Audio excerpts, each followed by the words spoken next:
Just this last week, we had the National Stained Glass Association and the American Society of Mosaic Artists Convention in our community for the first time in decades, and they were thrilled with what they saw. They had an incredible time. They loved our architecture. They love the artwork in our communities. And it just shows what we have, and we need to be proud of our community. And that's why we've renamed it back to what it originally was, the Buffalo Convention Center. To remind everybody that this is Buffalo. We're proud of our community. We do not need to ride on the backs of our friends in Niagara County, even though we like Niagara Falls, as a draw for this convention center, because people want to come to Buffalo. It's as simple as that. $6 million was spent on the exterior renovation associated with the facade. We've got very good value for that work. As you see, there's new steel cladding to represent the water of Lake Erie between the blues and the grays. And then there are plastic panels which at night light up, and they can light up in any color combination, and they are absolutely gorgeous. If you're here at night and you see them, or in the morning before the sun comes up, it is beautiful. I've had people drive by and say, "Is that our convention center? I can't believe what it looks like now compared to the old drab concrete facade." And I need to thank our partners in the Department of Public Works, which we have a number of representatives here today, including our Commissioner, Bill Gary Jr., who you'll hear from very soon, for the work that they did with their partners, including Rodriguez Construction, to ensure that this project got done on budget. It didn't necessarily get done on time, but it did get done on budget, and that's important. So I want to thank our partners for their great work. I also want to thank our partners at Visit Buffalo Niagara, led by Patrick Kaler, who you'll hear from, and the Buffalo Convention Center, led by Jeff Calkins, who you'll hear from as well, for the work that they put in to ensure during the period of construction that this convention center could be open and still used by the general public. And it wasn't necessarily easy because this whole front was shut down for quite some time. It's not only the brand new facade you see, there are new doors. The facade, the entry point underneath was actually increased the height to give more space underneath. We now have double doors in places where there are only single doors, which will certainly help with the issues associated during the winter, where when you'd come in, you'd open up a door and you let the cold air and the weather come in. Well, we now have fully functioning double doors throughout. And then the meeting rooms have been brightened and refreshed. The main convention hall is brightened and refreshed, as well as, of course, the bathrooms. This has been a project in the making for a number of years, and we're not done yet. We're going to be investing more money over the next year or two to enhance the Wi-Fi. One of the things that you often go when you get to a convention center is, what's the Wi-Fi password? I want to be able to use the Wi-Fi. Well, we still need to strengthen the Wi-Fi a little bit, so we're going to be putting more money into the convention center to ensure that the Wi-Fi is the best it can be. As I noted, this has been a project for the last few years. The original plan was to build a new convention center, but that was announced pre-COVID. And we're still trying to figure out what the convention center business is going to be going forward. But we know that we need to bring conventions to our community. That's why we had to invest in this facility. The investments we made, which are less than approximately $10 million in total for all we talked about, are worth it. When we talk about the return on investment we are getting from the conventions and businesses that will be coming to our community. You're going to hear a little bit more about that from Patrick and Jeff soon. Conventions we were not in the running for just a few years ago, but we can get now because of what this place looks like. The reason it looks like this, once again, is because of the work of our partners, including the Department of Public Works. I want to thank them for their great work, and I want to invite to the podium right now Bill Gary, our Commissioner of the Department of Public Works, to talk a little bit more about the project and where we stand, which is complete on this aspect of it, but there's always more work to be done. So, Commissioner? Good morning. As the county executive said, this was definitely a team effort. It wasn't just Public Works, but in collaboration going back pre-COVID, getting a feasibility study done with our partners from the Department of Environment and Planning, but working with Visit Buffalo Niagara and the Convention Center staff to know exactly what it is that we can do to make them more successful.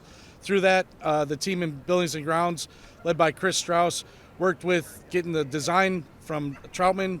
We got it all done. It's kind of a multi-phase. The facade was done last, previously to the facade. During COVID, we took advantage of some of the downtime that was happening at the convention center, and faithfully, we didn't have to use this for COVID reasons, so we had a good opportunity to get the high traffic areas within the lobby area all redone, new terrazzo floors, lighting, ceiling.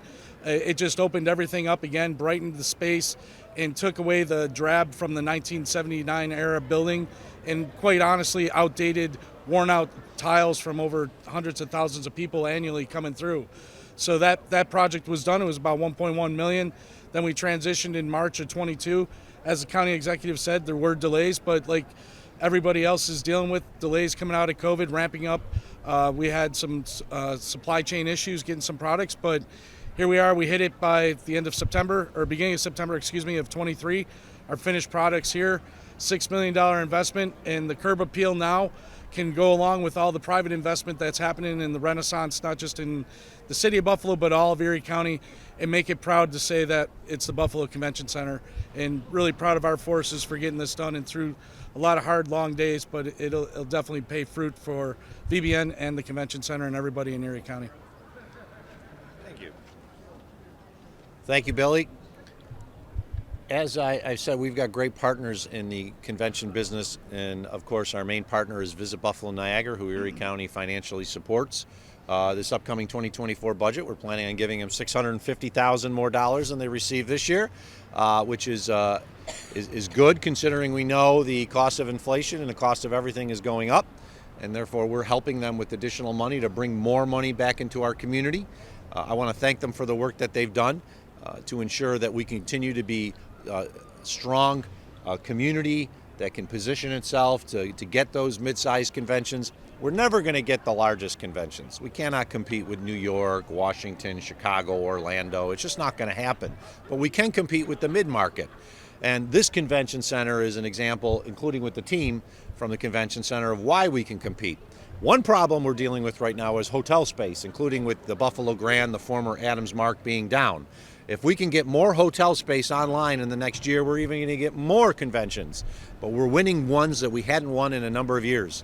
It's my pleasure to introduce Patrick Kaler from Visit Buffalo Niagara to talk a little bit more about their effort and those conventions that will be coming into town in the next few years that we would not have gotten without the work that was done at the convention center. So Patrick? Thanks so much. Thank you so much. This is truly an exciting day. The improvements at this facility, which is the oldest convention center in the United States, are very important to keeping the meetings and convention business thriving in our community. I call this the big over $5 million facelift to our convention center. Some might be saying it's a shade of lipstick. It's much more than that. This is a total facelift that is keeping us competitive in the meetings and conventions market. So going into 2023, we had a strong calendar for future business and bookings in our destinations for meetings and conventions. This year alone, through the month of August, Visit Buffalo Niagara has hosted 29 site visits for meeting planners. That's up from 8 in 2019. And that is all due to the excitement of what's taking place in this building right now. Of those 29 site visits, so far we have booked 20 of those into actual meetings and conventions that will be coming to our destination. That equates into over 37,000 hotel room nights with an economic impact of over $31 million. Again, that's just January through August of this year. There's still a lot to happen. But some of these pieces of business include existing and new business. So existing, we are able to secure the International Snow Symposium, which we have hosted in Buffalo for nearly 50 years. But there are other destinations that are begging to get this piece of business away from Buffalo. But we have it for the next 3 years. American Cheese Society, the National Confectioners International Conference, World Canals Conference, as well as the National Indian Educators Association, which will be here in 2026. I point this out because this is very significant. This is the largest convention that Buffalo will have hosted in over 10 years.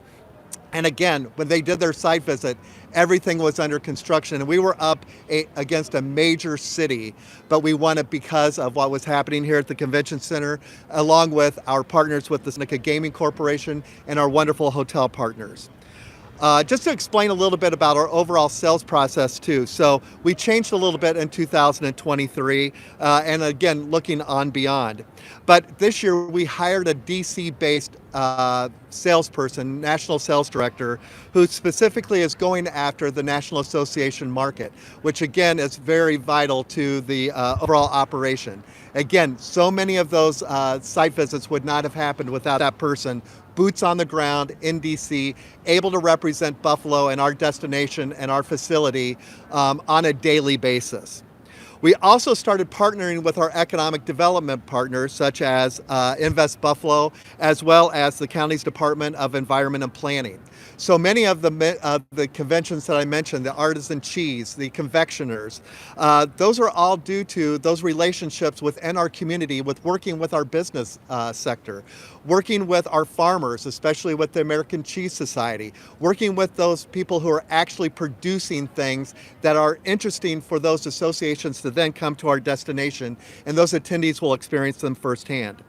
We're also very intentional about the other hosting opportunities that we have been implementing. This year we hosted the Arrowhead Conferences Meeting Planner Group, where we brought in 20 religious meeting planners into our destination to experience the convention center as well as our overall tourism assets. In August, we hosted Meeting Planners International's Thought Leader Summit, where we brought in 75 meeting planners from associations and corporate business to once again experience our destination firsthand.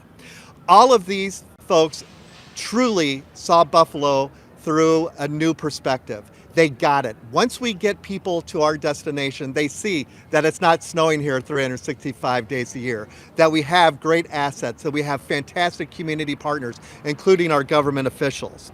So, also coming up in the next couple of years, again, hosting events that will bring in other planners to our destination. In 2024, we will be hosting the Select Traveler Conference. In 25, we will be hosting Small Market Meetings Conference. Also in 25, we will be hosting the African American Travel Conference. So again, talking to many different types of audiences who will consider Buffalo to bring their meetings here. And the future just keeps being even brighter and brighter than the panels behind us as they're illuminated at night. So we're so excited about the possibilities, and truly want to thank the county executive, the Department of Public Works, for realizing the economic impact and significance that the convention center has on our community, to bring people into our destination to spend lots of money and then leave, and so they don't need all over our overall services.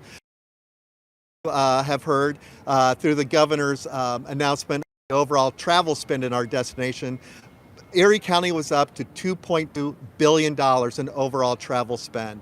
That truly speaks to the overall significance of tourism in our community, and that was without the return of meetings and conventions to our destination.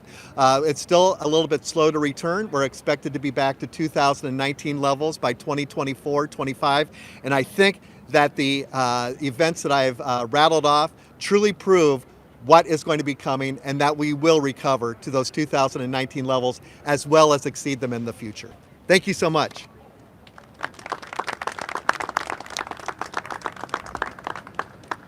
Thank you, Patrick, and your great team at Visit Buffalo Niagara. There's another great team that's here at the Buffalo Convention Center, and they've had to go through a lot the last couple of years with the construction, and of course beforehand, coming out of COVID and in COVID, the lack of business. But we've always stood with our great team at the Buffalo Convention Center. I want to thank them for the work that they've done to make this convention center top-notch. People always rave about the food. They rave about the service here. Heard this, it's exactly what happens. I was at an event here this past Saturday, and people were raving about the convention center and the food. So they have a great, wonderful team that's worked very hard the last few years under some very difficult circumstances to ensure that our convention center is top-notch. I want to thank Jeff Calkins and his team for the great work that they do to make our community look good, making more people want to come back here because of the work that's being done inside that building. And I invite Jeff to say a few words. Thank you. Thank you very much. from my team, I thank County Executive Poloncarz and his staff for giving us something to sell. My sales staff and my service team work extremely hard to make sure that our clients that come into Buffalo and experience our city and our convention center are treated well. The quality of service, the quality of food is impeccable. Now we have a building that we can be proud of to sell, and I really commend what the county has done to help make our building sellable and appeasable, something that we can be proud of, and that we can bring people from out of town into our facility and showcase what we are capable of doing. Behind me is part of my staff that is out there every day trying to sell this building. They are dedicated, they are loyal, and they love what they do. And it really shows in what the outcome of the conventions that we get are. We have some, not only the conventions that Patrick mentioned, but we have year over year clients that use the facility for their galas, for their dinners, for their banquets. In new events with, next year we have the Northeast Points Volleyball Championship coming into Buffalo, the national championship for varsity spirit cheerleading, and it just allows us to be proud of what we sell, and we can be proud of what we're showcasing the community that comes into every year for the consumer shows that we host, and it's really a great day for us to be able to take the fence down, take the construction barricades off, and really now showcase what a beautiful building this can be. So it complements what we do inside, and now we have an exterior that we can be proud of. And from dusk until 11 o'clock every night, there's a beautiful facade, and we're proud to represent not only Buffalo in Erie County, but also the Buffalo Convention Center. So we're rebuilt, renamed, and now we can help revisit some of the more new events that we're chasing after out in the market. So thank you to the county executive, and thank you to VBN for being our partners, and from our staff, thank you for being here today. Thanks.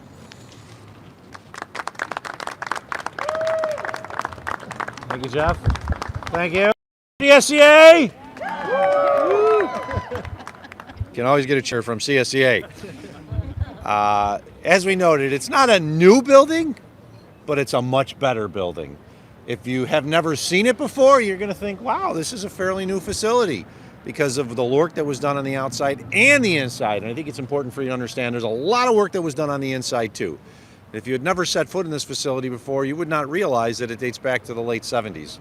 So I want to thank our great team for the work that they've done, for not only the work that's done to make it look better, but the work that's done on side, the magic which makes it a great facility that people want to return to, that conventions want to come back.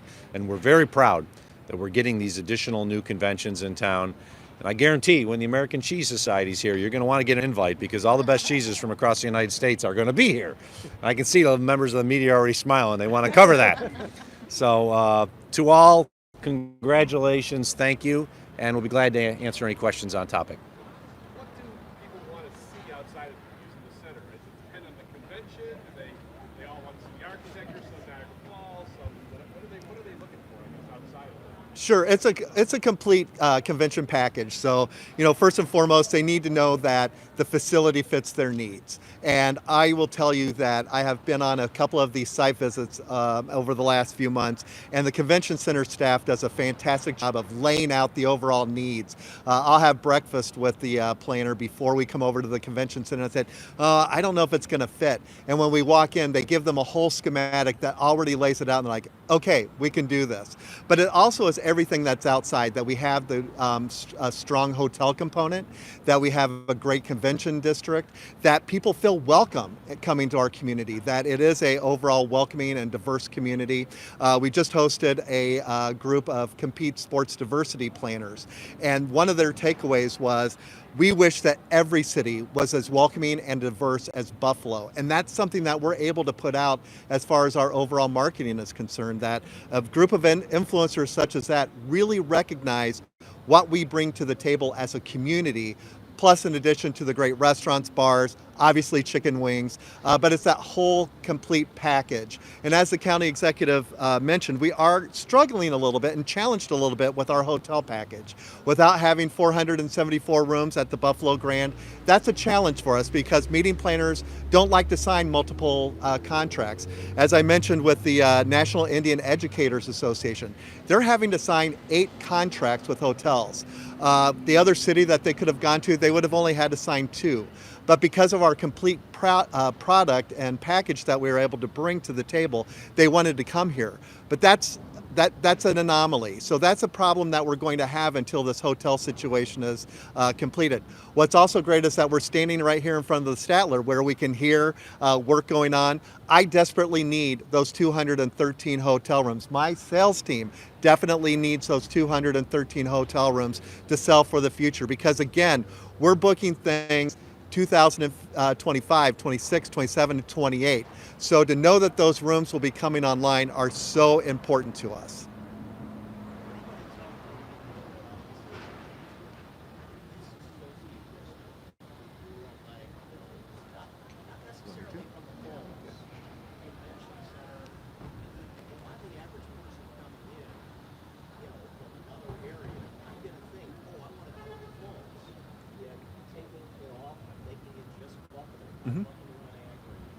Yep, I can absolutely address that. So it used to be that Visit Buffalo Niagara would actually lead with the falls. We were just looking at some of the past visitor guides, and on the cover it said Buffalo, Gateway to Niagara.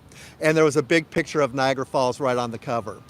Through the years, we have learned that our visitor profile is not coming for Niagara Falls. They'll go because it's 20 minutes away, but they're coming for a meeting or a convention, business travel, a sporting event, arts and culture. And by the way, we'll go to Niagara Falls because it's 20 minutes away. It's part of our overall value proposition to have Niagara Falls, but it's not the purpose of a trip for somebody coming to Erie County and Buffalo. And so we can stand alone. We don't have to have we don't have to have Niagara Falls in our name anymore here at the convention center. And they have a convention center, so it also confuses things a little bit. Now, Visit Buffalo Niagara will remain Visit Buffalo Niagara because, again, it helps with that overall selling proposition when we're selling the entire community and our assets. To be able to say that Niagara Falls is 20 minutes away, again, is part of that overall value proposition. So it's important to us, but we don't have to lead with it. We have a great product here that we can sell on our own. We have a great destination that we can sell on our own that stands alone. And by the way, Niagara Falls is 20 minutes away. Anybody else want to add to that? Yep, so we compete a lot with Pittsburgh and Cleveland. Obviously, they are bigger, but they also get those mid-sized meetings as well. Hartford, Connecticut, Providence, Rhode Island are also part of our competitive set. Chattanooga, Tennessee, Memphis, Tennessee are also part of that competitive set when we're looking at our overall convention product with our convention center and our hotels. We thank you for being here this morning. If anybody would like to see the work that's being done inside, we'll be glad to show you that because there has been substantial work that's been done inside in the lobby, in the meeting rooms, in the bathrooms, and we're just very proud of what we've been able to do with not a huge investment. It's a sizable investment, but with about $10 million in total, we've been able to take something that looked like it fell out of the sky from 1978 and make it something new. And it's working because now we're getting conferences and conventions we would never have gotten without the investment that we made. And as was noted by Patrick, it all pays itself back in the end because those people come in and they spend money in our hotels, they spend money in our bars and our restaurants. And it's a benefit for all of us from the sales tax, the hotel tax, as well as, of course, the money that's going directly to the businesses who then hire individuals in our community. So this investment that we made of a little less than $10 million in total is going to bring back many more millions in the long run to our community. Thank you all. Thank you. Hey, before you guys break up, can we get a group picture?